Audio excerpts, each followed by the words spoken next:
Good morning, guys. Welcome back to my channel, Mommy Loves to Read. I'm Olivia, and thank you for joining me today. So today I'm coming to you guys with a really quick review of the book Three Women by Lisa Taddeo. We're going to say that's how you say her name. And it's going to be really quick for two reasons. One, my husband has not left for work, but he's getting ready for work, so he is watching my kids, so they won't be up here bothering me. And two, I checked my library account yesterday, and this book is actually overdue. So when I saw it was overdue, I was like, oh no, I gotta finish it tonight so I can turn it into the library today. So after I film this video, that is what I'm going to do. So let's just hop right into it. Like I said, the book that I just read is Three Women by Lisa Taddeo. This book was really good. I didn't know much about it. I saw this book on someone else's book haul. I don't remember. If I do remember, then I'll put it in the notes down below. But I saw this book on her book haul. She gave like a small synopsis about it, and I was like, that sounds like a book that I'll be interested in. So I actually put it on hold at the library and kind of forgot about it because that's how far down the hold list I was. And then once it came available, I was like, okay, so I picked it up and then I decided to read it. And this book, guys, is really, really good. Okay, like I said, I didn't know much about this book. One of the things that drew me to this book was it was about women, obviously the title, Three Women. And I knew it had to do with sexuality with women. And I'm really into that kind of stuff. I read the book Come As You Are earlier this year, I think it was last year, and that book was really good. And so like I said, I just really like reading books about those kind of things. I feel like it's a subject that is not talked about very much. There's not that many books written about women's sexuality. I can't talk today. Excuse me. Women's sexuality from a woman's standpoint. I feel like a lot of times books like that are written by men. And so when I saw this book was written by a woman about women, I was really drawn to it. And like I said, I'm really glad I read this book. So the one thing that I will say about this book, I like that it's not a very long read. It's a book that's, let me see how many pages it was. It was like 306 pages. And that's with everything, with the acknowledgments, everything that the author wrote. So I like that book. It wasn't a very long read. So you can definitely read this, I would say, within a week or so. And that's definitely what I did. And so yes, let me tell you a little bit about the book. So the first thing you'll notice about this book, it's about three women and it's broken up into sections. So one of the women in the book is Maggie, there's Sloan, and there's Lena. And throughout the book, you're kind of going back and forth and you're hearing snippets of their story. So it's like when the book opens up, you'll start reading about Maggie. And then once her little section is over, there's Sloan and there's Lena. And you're kind of flip-flopping throughout the book, reading about their experiences. But even though you're flip-flopping, it's not hard to follow. It's not confusing or anything like that. So the first person that you're going to meet in this book is Maggie. Maggie, at the time when she's telling this story, she is 23. But she's taking you back to her experience when she was like a teenager. And so it starts off when Maggie is a senior in high school. She goes on a trip to see her sister who has recently moved to Hawaii with her military husband. She kind of falls for this guy. He's 30. He's just gotten divorced and they have a sexual relationship. She uses her virginity to him and she feels like this is just the best thing ever. And she actually does not realize that this situation is not normal. Like she was 15 and he was 30 and she doesn't realize the situation is wrong until someone notices them together, kissing and all hugged up, and they mention it to him. And immediately when everyone comes to her and they're kind of giving her a hard time, pretty much all the blame is put on her. Like, you should have known this was wrong. Why did you do this? You were asking for this, all these things. And she feels really bad about herself. And this happens in the summer. So when she goes back to school, she lives in Indiana, and she heads back to school that year. She's really confused. A lot of her friends have like shunned her. They found out about it. They call it Hawaii. That is what that situation is called. So she's kind of dealing with her feelings and how she feels around that, how this relationship that she had really felt good to her. It made her feel loved. It made her feel wanted. She thought this is how it was supposed to be, you know, when you look in movies and things. But now everyone's coming to her and telling her how terrible this is. So she's kind of grappling with those emotions and those feelings. And in that, she confides in one of her teachers. It is a male teacher, kind of just letting him know, like, this happened to me over the summer. So if I'm struggling this year in school, this is kind of why. And this is a teacher that she has had a relationship with. She's a very good student. She makes very good grades and she's in lots of clubs. And this teacher actually is He's a head of the debate club. So they spend lots of time together all the time. So it's not odd or normal for her to do this. And this, I feel like this is one of those situations where the teacher kind of took advantage of the situation. He knew she was struggling. She also had some issues at home. Both of her parents are like alcoholics. They're not very wealthy. I wouldn't say they're poor, but they're not, they're not very wealthy. They don't have much. And so she just has a lot of issues going on with that. And I feel like the teacher kind of grabs onto that.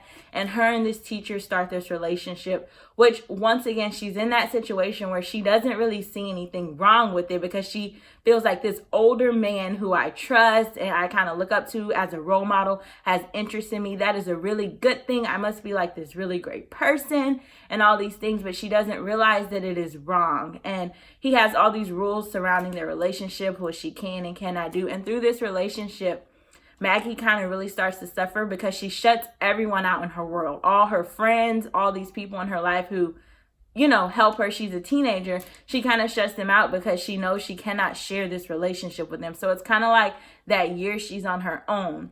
Well, all of a sudden something happens. I don't want to give it away.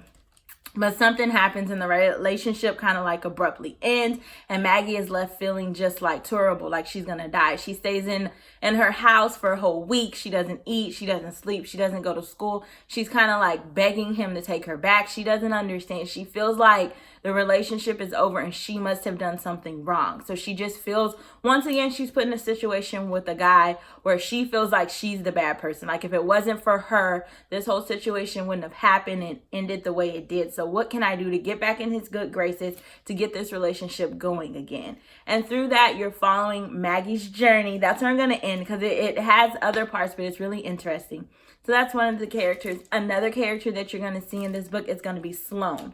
Sloane has a very interesting story too, because her story kind of starts more when she's like college and high school. She has had relationships with both men and women, but she hasn't really found a relationship that has stuck, a relationship where she really feels like she wants to be in. She's kind of more of that person like, I'm just with you because you do something for me, but I don't really love you. Like, we kind of just pick each other up when we need each other. So when I'm needing you and I'm in need, I'm going to call you. We're going to do our thing and then we go our separate ways. And then she meets a man named Richard and he kind of changes all that for her. He's older than her. He recently has had a child with another woman, but something about him like intrigues her. And so she feels like, I want to form this relationship with him.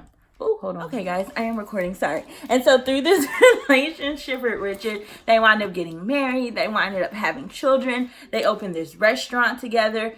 And through this, Sloane throughout this time is kind of like exploring her sexuality. And her husband kind of brings up one time, why don't we bring someone into the bedroom? And she's kind of like, okay, but not really comfortable. The first time they bring someone into the bedroom with them, it happens to be a woman. And she's really into it. She's really excited until boom, her husband starts having sex with this woman. And she is like, I didn't sign up for this. I didn't know I was going to feel this way in my mind. This is supposed to be this sexy experience. And now I'm like, no. They kind of talk through it. They continue this experience. And through that first time bringing someone into the bedroom, this is something that they kind of continue throughout their marriage. And normally it's with different people they don't really know, all these things.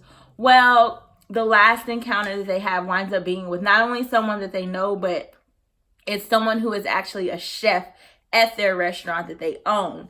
So it's kind of like their employee. And through this relationship, Sloane finally feels loved. She finally feels like I have found what I needed. Like this is the person we have needed to come into this relationship and just really make me feel loved and really make me feel valued as a woman and as a person. And then boom, something happens and this relationship is once again cut off. And so you're following Sloane through this experience. She's kind of grappling with her feelings around how could she feel this way about this man? Like, is something wrong with me? My husband and I's relationship is so unconventional. Like, everyone kind of looks at Sloane in this situation and they're putting all the blame on her. And she's in a situation where she's like, I wish I can just tell people, like, this is not even something that I wanted. It's something that I have started to enjoy. But my husband brought this up to me. He wanted us to invite this person into the room. And this is kind of what happened. So that is Sloane's story. And then the last person that you're following in this book is Lena.